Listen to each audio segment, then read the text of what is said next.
सूरज निकलने के साथ ही फेरी मीडोज का वो रास्ता जो बोल्डर रिज कहलाता है गर्म होता है और वो तपने लगता है।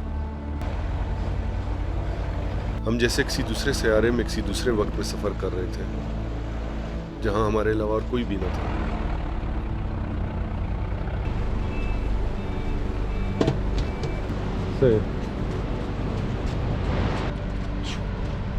लेकिन आगे फितूरी में चीड़ के दरख्त थे और दरख्त के नीचे घास थी। यहाँ आसमान कम था, सब्जा, पानी का शोर, खुश्क हवा और नागा पर्वत की बर्फ ज्यादा थी।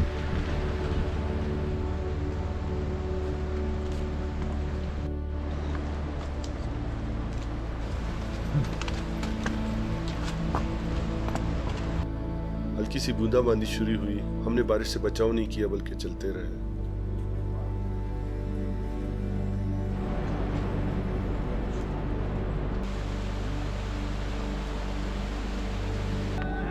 फेरी मीडोज एक वसी चरागाह थी और इसके पस मंजर नागा पर्वत यूं दिखाई देती है जैसे आपके सहन में आ गई हो और नीचे घना जंगल है।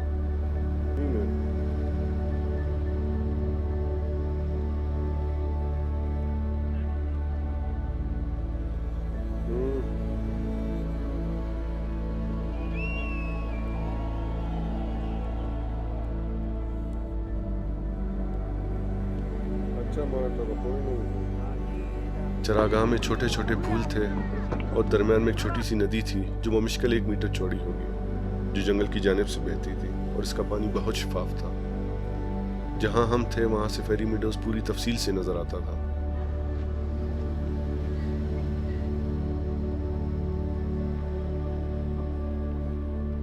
वहां अंधेरा फैलता गया, लेकिन हमारे सामने नागा पर्वत सफेद दीवार की तरह था। वो अब तारीकी के बावजूद साफ नजर आ रही थी और ऊपर आसमान तारों से भरा हुआ था।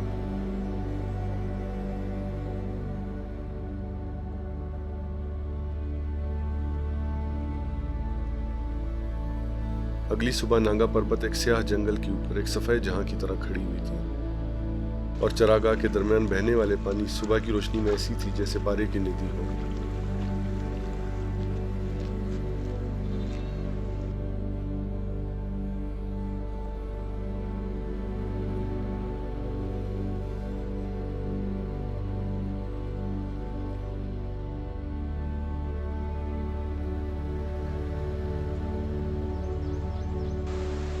हम जंगल के अंदर दाखिल हो गए। चीड़ के बुलंद दरख्त के नीचे चीड़ के खुश्क बाल, तनों के गिर्द बारीक पेड़, और ये दरख्त बहुत कदीम थे।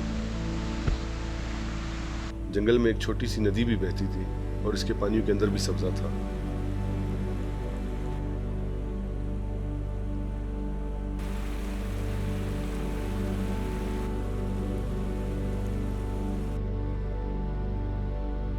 मैंने एक बार नागा पर्वत को देखा। वहां धुंध उतर रही थी, लेकिन यहाँ अभी तक धूप थी और एक खूबसूरत और अजीम मंजर होता अगर मैं इसे अपने घर में टीवी पर देखता, लेकिन ये सब मेरे सामने था।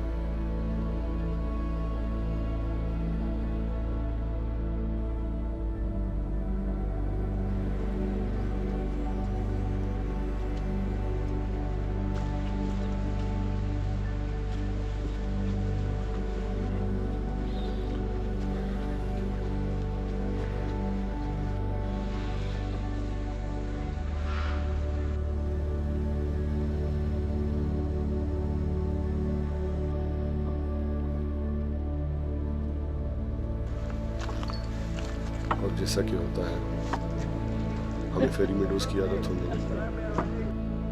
नागा पर्वत की सुबह, दोपहर और शाम की।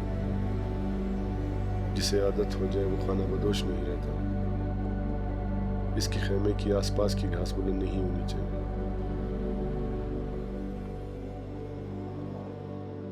हम यहाँ से जाना नहीं चाहते थे और हम मुख्तलिफ पत्थरों पर बैठ गए, अलग अलग जजीरों की तरह।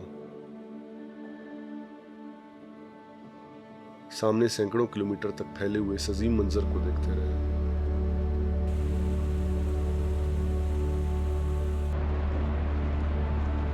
वापसी पर भी हम जजीरों की तरह रहे, अलग अलग, खामोश, अपने आप में गुम।